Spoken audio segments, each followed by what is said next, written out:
পনির রান্না করব। এখানে 500 গ্রাম পনির নিয়েছি। এবার এগুলোকে আমি পিস পিস করে কেটে নেব। আগে প্রথমে একটু চৌকো চৌকো শেপ দিয়ে যে কেটে নিয়েছি। এবার এগুলোকে টুকরো করে নেব। এই যে প্রত্যেকটা টুকরো করেছি। টুকরো করাটা আর দেখালাম না আলাদা করে, ভিডিও বড় হয়ে যায়। যাই হোক, পনিরগুলো আমি কেটে নিলাম। এবার পনিরগুলোকে আমি অল্প করে নুন আর একটু অল্প করে হলুদ মাখিয়ে নেব। হালকা হাতে একটু পনিরটাকে মাখিয়ে নেব।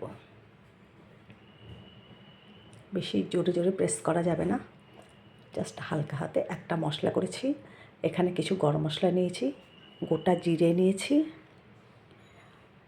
আর আদা লঙ্কাটা পেস্ট করেছি। আর এখানে কয়েক টুকরো পনির নিয়েছি আর কয়েকটা কাজু বাদাম নিয়েছি। আগে একটু সামান্য জল দিয়ে একটু নেড়ে নিয়েছি মিক্সারে, তারপরে দুধ দিয়ে ওটাকে পেস্ট করেছি।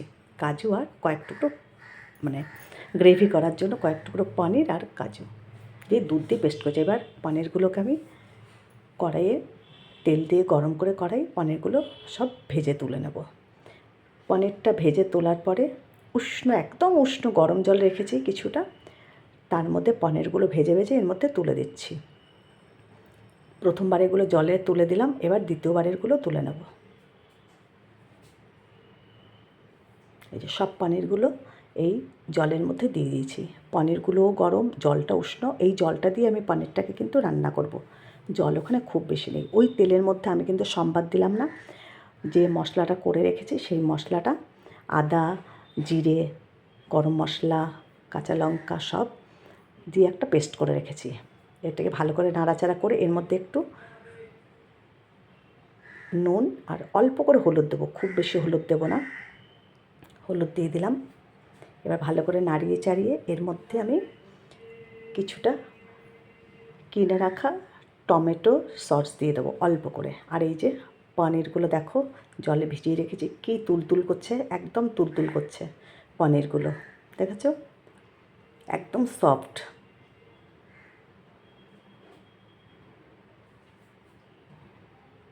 এবার মশলাটা দেখো কষা কিন্তু প্রায় হয়ে এসছে।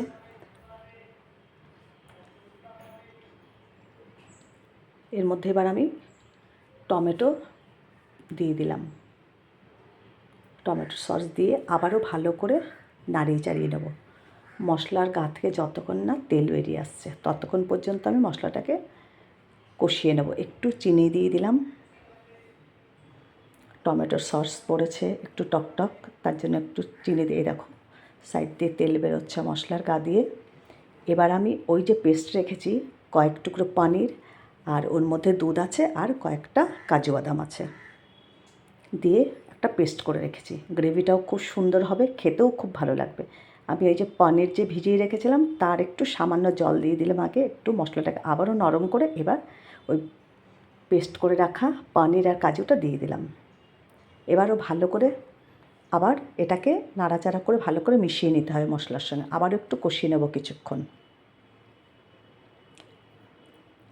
কিছুক্ষণ কষিয়ে নেওয়ার পরে যে পনির রাখা যে জলটা, ওই জলটা দিয়েই এই গ্রেভিটা করব। এই দেখো ওই জলটা কিছুটা দিয়ে দিয়েছি, একদম মাখা মাখা হবে পনির রান্নাটা। এবার জলটা দিয়ে দিচ্ছি আর একটু সামান্য জল দেব।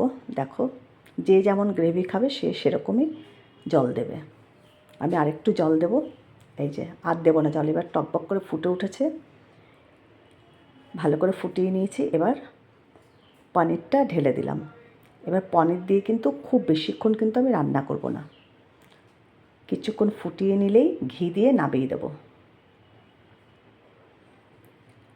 এই তরকারিতে একটু ঘি গরম মশলা দিলে ভালো লাগে। গরম মশলা তো আমি আগেই পেস্ট করে নিয়েছি মশলার সঙ্গে, আর আলাদা করে দেবো না, শুধু একটু ঘি দিয়ে দিয়েছি। পনির কিন্তু একদম রেডি, দেখো একদম গা মাখা করেছি। তোমাদের যদি ভালো লাগে ইউটিউব চ্যানেলটাকে সাবস্ক্রাইব করো, লাইক করো, কমেন্ট করো, শেয়ার করো। দারুণ স্বাদের একটা রেসিপি পনির।